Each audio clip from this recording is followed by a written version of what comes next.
नाजरीन, एक शहर है जिसकी आबादी है तकरीबन 20 लाख के आसपास, और 2026 में जो फीफा फुटबॉल वर्ल्ड कप होने जा रहा है वो इस सिटी में होस्ट होगा। और कल रात ये शहर भूत नगरी बन गया था। लोग एयरपोर्ट्स की तरफ भाग रहे थे, गैस स्टेशंस जल रहे थे, पेट्रोल पंप जल रहे थे, हाईवेज बाकायदा तौर पे जलती हुई नजर आई, दुकानें, सुपरमार्केट्स, उन पे आग का बसेरा था दोस्तों।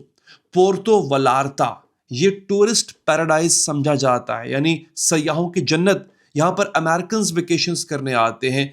वहां पे हर तरफ धुआं ही धुआं और आग ही आग थी। 252 रोड ब्लॉक्स पूरे मैक्सिको में, 20 रियासतें यानी 20 स्टेट्स हैं मैक्सिको की जो इफेक्ट हुई हैं। स्कूल्स बंद हैं, फ्लाइट्स कैंसिल हो चुकी हुई हैं, शेल्टर इन प्लेस ऑर्डर्स हैं अमेरिकन को, कनेडियंस को, इंडियंस को, सबको। ये सब अचानक से हुआ क्या है दोस्तों? एक आदमी मारा गया है। जी हां, सिर्फ एक आदमी, लेकिन वो आदमी था एल मेंचो। ये एल मेंचो कौन था? और जब एल मेंचो मरता है तो पूरे का पूरा मैक्सिको जल उठता है। ये मैं बहुत दूर की बात नहीं कर रहा हूं, ये 2-3 दिन पहले की बात है दोस्तों, जहां पे दुनिया इस वक्त ईरान की तरफ देख रही है, अमेरिका और ईरान के दरमियान होने वाली मुमकिन जंग की तरफ देख रही है। वहां पर एक ऐसा मुल्क है जो कि इस वक्त जल रहा है। और याद रहे, ट्रंप ने मैक्सिको को धमकी दी थी। अमेरिका ने बराह रास्त तो हमला नहीं किया है, लेकिन अमेरिका ने एक ऐसे शख्स के कत्ल के बाद पूरे मैक्सिको को आग में झोंक दिया है दोस्तों। सबसे पहले समझते हैं कि ये एल मेंचो कौन था, ये आदमी था कौन? नेमेसियो रूबेन ओजेगुएरा कैरावेंटेस, ये इस आदमी का पूरा नाम है। 17 जुलाई 1966 को ये मैकोकन के पहाड़ों में पैदा हुआ था। एक गरीब गांव है वहां पे, और उसने प्राइमरी स्कूल तक पढ़ाई हासिल की, वहां से फिर छोड़ दिया। और ये एवोकाडो, जो एक बेसिकली तो एक सब्जी या फल माना जाता है, उसके फार्म पे ये काम किया करता था। 1980 में ये आदमी इलीगली अमेरिका चला जाता है।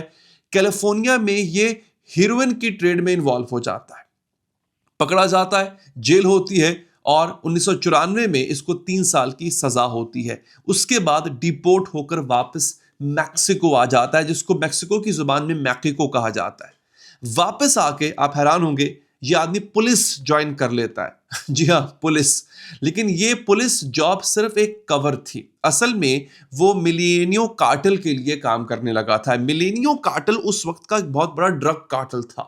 पहले ये सिक्यारो बनता है। अच्छा, होता क्या है, कार्टेल में मुख्तलिफ दर्जे होते हैं। कार्टेल का मतलब है गैंग। मैक्सिको के अंदर, कोलंबो के अंदर, क्यूबा के अंदर ड्रग के गैंग्स यानी ड्रग कार्टल्स हुआ करते हैं। उन कार्टल्स में मुख्तलिफ जॉब्स हुआ करती है। इसकी जॉब थी सिक्यारो। सिक्यारो का मतलब है हिटमैन, मतलब वो आदमी जो कि उजरत पे लोगों का कत्ल करता है। उसके बाद ये इन्फोर्सर बनता है और फिर टॉप का लेफ्टिनेंट बन जाता है। 2009 में मिलियनियो कार्टेल बिखर जाता है, लीडर्स जो है उसके गिरफ्तार हो जाते हैं, और वहां पे एक पावर वैक्यूम में खला पैदा हो जाता है। एल मेंचो ने देखा कि मौका है, उसने अपना कार्टेल बनाया, जेलिस्को न्यू जनरेशन कार्टेल, यानी CJNG के नाम से इसने अपना कार्टेल बनाया। और फिर 15 साल में वो एवोकाडो फार्मर से दुनिया का सबसे वांटेड ड्रग लॉर्ड बन गया। $15 मिलियन इसके सर पे अमेरिकन बाउंटी थी, सिर्फ इसकी इंफॉर्मेशन के लिए, उसको मारने के लिए नहीं। और फिर 300 मिलियन पेसोस मैक्सिकन बाउंटी थी, यानी इसके सर की कीमत थी दोस्तों। एल चापो के बाद एल मेंचो सबसे पावरफुल था। कुछ लोग कहते हैं कि शायद एल चापो से भी ज्यादा खतरनाक था। अब CJNG, ये जो इसका कार्टेल था, इसको समझिए, ये कोई नॉर्मल कार्टेल नहीं था नाजरीन। DEA, जो कि अमेरिका की, जैसे पाकिस्तान में एंटी नारकोटिक्स है, अमेरिका में DEA है। DEA कहती है कि ये एक मिलिट्री स्टाइल ऑर्गेनाइजेशन है। इसकी ताकत पता है कितनी है दोस्तों? 7,000 से ज्यादा आर्म्ड फौजी हैं इसके पास, गनमैन है, जो कि फॉर्मर मिलिट्री पर्सनल हैं, यानी ये जो रिटायर्ड फौजी हैं या जो फौज को छोड़ कर आए हैं, ये वो लोग हैं। मैक्सिको और कोलंबो दोनों के ट्रेनिंग कैंप्स हैं जंगल के अंदर इनके पास आर्मर्ड व्हीकल्स हैं, बुलेट प्रूफ ट्रक्स हैं, रॉकेट लॉन्चर्स हैं जो कि हेलीकॉप्टर्स गिरा सकते हैं, ड्रोन्स हैं जो कि बॉम्ब फेंक सकते हैं किसी भी जगह पे जाके, मैन पैड्स हैं, एंटी एयरक्राफ्ट मिसाइल्स हैं, लैंड माइंस यानी बारूदी सुरंगें हैं इनके पास। 2015 में जब मैक्सिकन फोर्सेस एल मेंचो के करीब पहुंच चुकी थी उसको पकड़ने के लिए, CJNG ने मिलिट्री हेलीकॉप्टर्स को रॉकेट से गिराया था। और वहां से एल मेंचो भाग गया था दोस्तों। अब इनका कारोबार क्या है, इनका बिजनेस क्या है दोस्तों? सबसे पहले है फेंटेनिल। ये किस्म की ड्रग होती है फेंटेनिल। अमेरिका में 1 लाख से ज्यादा लोग इसकी ओवरडोज से हर साल मरते हैं, 1 लाख से ज्यादा। फिर आती है मेथाफेटाइन, यानी जिसको मेथ कहा जाता है या जिसको आइस कहते हैं आप, ये सबसे ज्यादा प्रोडक्शन होती है, इसका काम है ये। कोकेन, कोलंबियन सप्लायर से डायरेक्ट कनेक्शन है इस आदमी का, और हेरोइन। लेकिन सिर्फ ड्रग्स नहीं नाजरीन, एक्सटॉर्शन, किडनैपिंग, ऑयल थेफ्ट यानी तेल की चोरी, उसके साथ साथ ह्यूमन स्मगलिंग, ये भी इसका धंधा है। इसकी प्रेजेंस अमेरिका के 50 स्टेट्स में है, यानी अमेरिका के 53 में से 50 स्टेट्स में ये आदमी मौजूद है। 40 से ज्यादा मुल्कों में इसके कॉन्टैक्ट्स हैं, चाइना, ऑस्ट्रेलिया, यूरोप, हर जगह फैला हुआ है ये आदमी। डीईए कहती है कि सीजेएनजी यानी इसका जो कार्टेल है, सिनाओला कार्टेल जितना पावरफुल था। सिनाओला कार्टेल जो लोग जानते हैं मैक्सिको की और कोलंबिया की और क्यूबा के पावर गेम्स को, वो जानते हैं कि सिनाओला कार्टेल कितना बड़ा कार्टेल था। और कुछ एनालिस्ट ये भी कहते हैं कि अब ये सिनाओला से ज्यादा पावरफुल हो चुका हुआ है। अब आते हैं दोस्तों उस दिन पे जब ये सब बदल गया। 22 फरवरी 2026 इतवार का दिन, टापालापा, ये एक जगह है, छोटा सा टाउन है जो कि मैक्सिको के जो मेन सिटीज हैं वहां से 2 घंटे की दूरी पर है। एक पहाड़ी इलाका है और ये सीजेएनजी का स्ट्रॉन्ग होल्ड माना जाता है। मैक्सिकन आर्मी को इंटेलिजेंस रिपोर्ट मिली, और ये यहां पे मजे की बात यह है कि अमेरिका ने ये इंटेलिजेंस रिपोर्ट मैक्सिकन आर्मी को दी कि एल मेंचो वहां पर मौजूद है। स्पेशल फोर्सेस मूव होती हैं, national guard, air force, attorney general के ऑफिसर्स मूव होते हैं। ऑब्जेक्टिव क्या था इनका? एल मेंचो को जिंदा पकड़ना है, लाइव पकड़ना है। लेकिन जब वहां पर फोर्सेस पहुंचती हैं तो फिर फायर फाइटिंग शुरू हो जाती है, बंदूकों से, मिसाइलों से, हर चीज से, रॉकेट लॉन्चर से जंग शुरू हो जाती है। इलीट सिक्योरिटी डिटेल है दोस्तों। एल मेंचो के personal guards, armoured vehicles, heavy weapons, rocket launcher जो भी उनके पास था उन्होंने सब चला दिया। कार्टर्स ने हेलीकॉप्टर गिराने की कोशिश भी की जैसे उन्होंने 2015 में किया था, लेकिन इस बार फौज तैयारी के साथ गई थी। क्लैश में 4 कार्टेल मेंबर्स मारे जाते हैं उसी वक्त साइट पर। एल मेंचो और उसके साथ 2 और जो है वो सीरियसली वुंडेड होते हैं, वो जख्मी हो जाते हैं। एल मेंचो को हेलीकॉप्टर में लोड किया जाता है दोस्तों, उसको मैक्सिको सिटी लेकर जा रहे थे मेडिकल ट्रीटमेंट के लिए, लेकिन रास्ते में यानी हवा में ही एल मेंचो दम तोड़ देता है। 59 साल की उम्र, 15 साल की इस आदमी ने दहशत और खौफ का बाजार गर्म किया हुआ था, जो सब खत्म हो जाता है। 2 कार्टेल मेंबर्स गिरफ्तार भी होते हैं, वेपन सीज कर लिए जाते हैं, armoured vehicles, rocket launchers, heavy artillery, सब कुछ पकड़ा जाता है। इसके नतीजे में 3 मैक्सिकन फौजी जो हैं वो जख्मी होते हैं। US deputy secretary of state Christopher Landau ने ट्वीट किया कि एल मेंचो दुनिया के सबसे खतरनाक ड्रग किंगपिन्स में से था।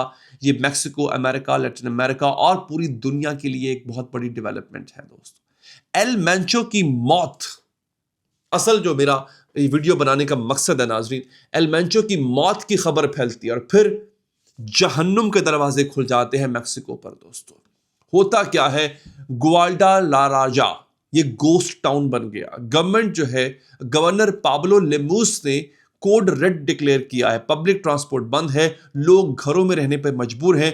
पोर्तो वालार्ता बीच रिजॉर्ट सिटी है, अमेरिकन टूरिस्ट वहां पर फंसे हुए हैं, होटल्स से धुएं उठ रहे हैं आग के, एयरपोर्ट्स पे गनमैन मौजूद हैं, फ्लाइट्स कैंसिल हैं, delta, American airline, United Alaska, air Canada, Lufthansa सब बंद हो चुके हुए हैं। गैस स्टेशंस पर आग लगी हुई है, इस वक्त हाईवेज जल रहे हैं, वहां पे ट्रकों को जलाया गया, रोड ब्लॉक्स हैं वहां पे दोस्तों। लोग सुपरमार्केट्स के अंदर फंसे हुए हैं, बाहर आग लगी हुई है, और सोशल मीडिया पर वीडियोस हैं लोग एयरपोर्ट से भागते हुए। एक विटनेस ने कहा कि उसने हाईवे पे एग्जीक्यूशन स्टाइल मर्डर्स देखे। हुआ दोस्तों ये है, 252 रोड ब्लॉक्स लग चुके हैं पूरे मैक्सिको के अंदर, 252, 20 रियासतों के अंदर इस वक्त खून बपा है। एल मेंचो के जितने भी चाहने वाले थे, जो ड्रग कार्टल्स के लोग थे, उन्होंने पूरे मुल्क के अंदर खून का बाजार गर्म किया हुआ है। जहां पर जो नजर आता है उस पर गोलियों की बौछार कर देते हैं। फौज, पुलिस सब बेबस होकर रह गए। स्कूल्स बंद हैं दोस्तों, इंडस्ट्रियल सेक्टर्स बंद हैं, और अनवेरिफाइड सीजेएनजी मैसेजेस इस वक्त सर्कुलेट हो रहे हैं। और आप सुन के हैरान होंगे कि इस गैंग ने, जिसका लीडर मारा गया है, उसने एक फौजी को मारने के लिए $1200 का इनाम रख दिया। $1200 पर किल्ड पुलिस ऑफिसर। फौजी मारो $1200, पुलिस वाला मारो $1200। हुआ यह है दोस्तों कि मैक्सिको का वो गरीब आदमी कि जिसको बंदूक चलानी आती थी, वो भी निकल पड़ा है सड़कों पे। वो भी पुलिस को और फौजियों को ढूंढ ढूंढ कर मार रहा है दोस्तों। ये एक मैसेज है कार्टेल की तरफ से कि तुमने हमारा लीडर मारा है, अब पूरा मुल्क जलेगा, और ये पिछले 2-3 दिन से जल रहा है। लोग ये पूछ रहे हैं सोशल मीडिया पर कि इसका स्केल कितना बड़ा है। अब मैं आपको इसका जरा कॉन्टेक्स्ट देता हूं, थोड़ा स्याको सबाक देता हूं, आपको इसकी बहुत अच्छे समझ आ जाएगी दोस्तों। पाब्लो एस्कोबार 1993, पाब्लो एस्कोबार मारा जाता है। कोलंबिया के अंदर वायलेंस होता है, मेडलिन कार्टेल बिखर जाता है। ये बेसिकली पाब्लो का कार्टेल था, उसका नाम था मेडलिन। मेडलिन उस शहर का नाम था जहां पर पाब्लो पला बड़ा था, लेकिन वो सिर्फ एक शहर की हद तक था, मेडलिन की हद तक। फिर एल चापो 2016 में अरेस्ट होता है। जब एल चापो पकड़ा गया तब भी वायलेंस हुआ था, लेकिन इतना बड़े लेवल का नहीं था। सिनियोला कार्टेल के स्ट्रक्चर ने इसको होल्ड किया था। फिर 2026 एल मेंचो, 20 रियासतों में वायलेंस, 252 रोड ब्लॉक्स, लोगों के सरों पे इस वक्त भूत सवार है। पहले बता चुका हूं, जिसको बंदूक चलानी आती है वो भी $1200 की खातिर आप 10 फौजी मारोगे तो $12,000 मिल जाएंगे आपको। वहां पर गुर्बत है, लोग अच्छे और बुरे की तमीज नहीं करते हैं, लोग बंदूकें लेकर निकल पड़े हैं। जहां पे कोई वर्दी वाला नजर आ रहा है, और अगर कोई जानता भी है कि इस इलाके में वर्दी वाला रहता है, उसके घर में घुस के उसको माना जा रहा है। अब यहां पर तज्जिया निगार कह रहे हैं कि पाब्लो एस्कोबार के बाद ये सबसे बड़ा कार्टेल इवेंट है नाजरीन। और वहां पर डिफरेंस ये है कि सीजेएनजी का स्ट्रक्चर डिसेंट्रलाइज्ड है, 90 से ज्यादा ऑर्गेनाइजेशंस का नेटवर्क है, फ्रेंचाइज मॉडल है, जैसे मैकडॉनल्ड्स होता है। मतलब एल मेंचो को मरने से सीजेएनजी खत्म नहीं होगा, बल्कि बिखर सकता है, और जब कार्टेल्स बिखरते हैं वो ज्यादा वायलेंट हो जाते हैं। तो अब सबसे बड़ा सवाल नाजरीन ये है कि अब आगे होने क्या वाला है। एल मेंचो का कोई क्लियर सक्सेसर, कोई जानशी नहीं है। उसके जो लेफ्टिनेंट्स हैं वो उसमें पावर स्ट्रगल चल रही है, कौन बॉस बनेगा। जब तक ये डिसाइड नहीं होता खून बहेगा। अब मैं आपको बता दूं कि इनका जो दूसरा सिनेरियो हो वो क्या होगा। इस कार्टेल का सबसे बड़ा जो दुश्मन है वो है सिनालोआ कार्टेल, जो कि सबसे बड़ा राइवल है। फिर लॉस चपीटोस, ये एल चापो के बेटे जो है चला रहे हैं इस कार्टेल को, ये भी इनका दुश्मन एक गैंग है। अल माइजिया, ये एल मायो फैक्शन है जो कि इनका दुश्मन फैक्शन है। वो मौका देखेंगे ताकि वो सीजेएनजे की टेरिटरी, उसके इलाके पर कब्जा कर सके। अब मैं आपके सामने एक और सिनारियो रखता हूं, फ्रेगमेंटेशन वाला सिनारियो। सीजेएनजी 90 से ज्यादा ऑर्गेनाइजेशन का नेटवर्क रखता है। अगर सेंट्रल कमांड कमजोर होती है तो ग्रुप्स इंडिपेंडेंट हो सकते हैं और वो आपस में लड़ सकते हैं। तारीख हमें बताती है 2009 में और तूरो बेल्ट्रियान लेविया मारा गया था, ये भी एक ड्रग लॉर्ड था। उसके बाद बेल्ट्रान लेविया ऑर्गेनाइजेशन बिखर गई थी, मल्टीपल फैक्शंस बने थे और तशद्दुद बढ़ा था। एल मेंचो की मौत शॉर्ट टर्म में वायलेंस को बढ़ा सकती है और ये काफी हद तक यकीनी है। अब एक आखिरी एंगल समझ लीजिए इसके अंदर नाजरीन। ट्रंप एडमिनिस्ट्रेशन ने प्रेशर दिया था मैक्सिको पे कि वो कार्टेल्स के खिलाफ एक्शन करे, वरना उसका वही हाल होगा जो आपको याद है वेनेजुएला के सदर के साथ हुआ था। फरवरी 2025 में सीजेएनजी को फॉरेन टेररिस्ट ऑर्गेनाइजेशन डिक्लेयर किया गया था। इस ऑपरेशन में यूएस इंटेलिजेंस ने कॉम्प्लीमेंट्री इंफॉर्मेशन दी है, यानी उसने बेसिकली साथ दिया है मैक्सिकन फोर्सेस का। टिप ऑफ अमेरिकन एजेंसी से आई है। फेंटेनल क्राइसिस, अमेरिका में 1 लाख से ज्यादा लोग हर साल मरना शुरू हो गए थे और इल्जाम लगा था सीजेएनजी पर। एक अमेरिकन फादर जिसका बेटा फेंटेनल से मरा था, उसने कहा कि यह बहुत पहले होना चाहिए था। As a father who lost his only son, ये अपलॉड करने वाली बात है कि ये अमेरिका ने इसका आगाज किया है। लेकिन एक अमेरिकन मदर ने यह भी कहा है कि वायलेंस कंसर्निंग है, क्योंकि इससे जिस वायलेंस को रोकना चाह रहे थे वो वायलेंस अब अमेरिका में आएगा। यानी ये इसकी जो हीट है नाजरीन, क्योंकि इनकी ऑर्गेनाइजेशन अमेरिका में भी फैली हुई है और अमेरिका से भी ये लोग बदला लेंगे। जो कुछ मैक्सिको में हो रहा है, खुदा ना खास्ता वो अमेरिका की गलियों पर भी हो सकता है। इस पर आप लोग अपनी राय लाजमी दीजिएगा और ऐसी मजीद वीडियोस को देखने के लिए चैनल को लाजमी सब्सक्राइब कीजिए, इस वीडियो को लाइक कीजिए ताकि हमारी हौसला अफजाई भी हो सके। अपना ख्याल रखिए, अल्लाह निगहबान।